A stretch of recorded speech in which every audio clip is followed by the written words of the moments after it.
आपके पूर्वजों ने शायद महाकुंभ नहीं देखा होगा। ये अवसर बहुत दुर्लभ है और कई पीढ़ियों में एक बार आता है। आप सौभाग्यशाली हैं कि इसे युवावस्था में देखने का मौका मिल रहा है। यदि संभव है तो इस अवसर का लाभ अवश्य उठाएं। महाकुंभ करोड़ों श्रद्धालु की आस्था का प्रतीक है।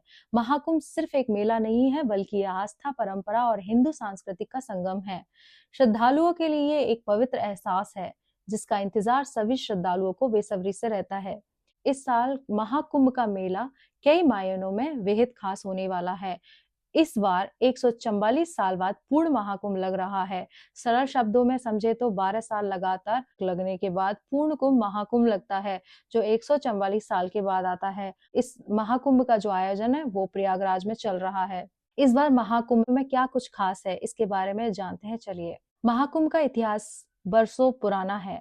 महाकुंभ से जुड़े कई ऐसे रहस्य हमारे ग्रंथों में छिपे हुए हैं, जिन्हें उजागर करना जरूरी है। तो आइए जानते हैं महाकुंभ से जुड़े कुछ रहस्य। साथ ही जानते हैं कब और कहां सबसे पहले हुआ था महाकुंभ का आयोजन। कब और कहां लगा था सबसे पहले महाकुंभ। कुछ ग्रंथों में उल्लेख है कि सतयुग से ही इस मेले का आयोजन किया जा रहा है। हालांकि किसी भी पुराण में विस्तार से कि कब और कहां हुआ ये अस्पष्ट है। कितना पुराना है महाकुंभ का इतिहास, सब कुछ ग्रंथों में बताया गया है कि कुंभ मेला का आयोजन 850 साल से भी ज्यादा पुराना है। आदि शंकराचार्य द्वारा महाकुंभ की शुरुआत की गई थी। कुछ कथाओं में बताया गया है कि कुंभ का आयोजन समुद्र मंथन के बाद से ही किया जा रहा है, जबकि कुछ विद्वान का कहना है कि गुप्त काल के दौरान से ही इसकी शुरुआत हुई थी, लेकिन सम्राट हर्षवर्धन से इसके प्रमाण देखने को मिलते हैं। इसी के बाद शंकराचार्य और उनके शिष्यों द्वारा सन्यासी अखाड़ों के लिए संगम तट पर शाही स्नान की व्यवस्था की गई थी।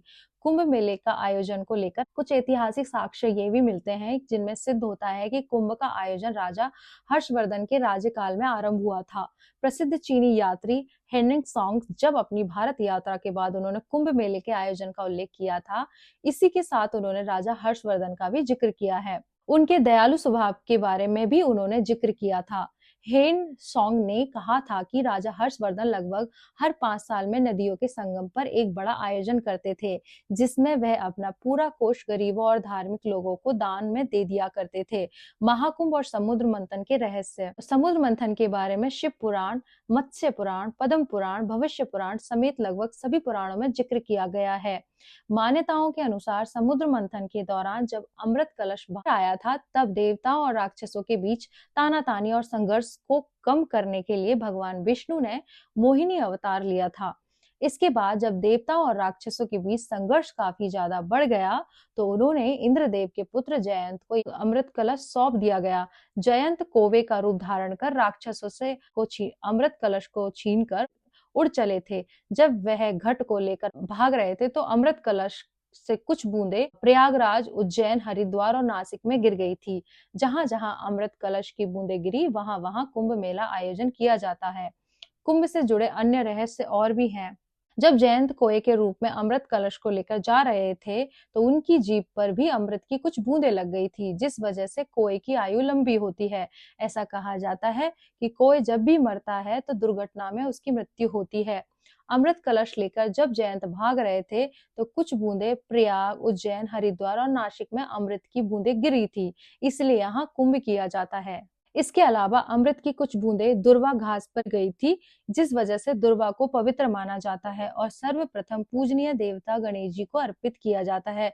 क्यों सिर्फ प्रयागराज में ही लगता है महाकुंभ? प्रयागराज में लगने वाला महाकुंभ का महत्व अधिक माना गया है। दरअसल यहाँ 3 पवित्र नदियों गंगा, यमुना, सरस्वती का संगम है, जिस वजह से यह स्थान अन्य जगहों की तुलना में अधिक महत्वपूर्ण है। माँ सरस्वती नदी लुप्त हो चुकी है, लेकिन वह धरती का धरातल में आज भी बहती है।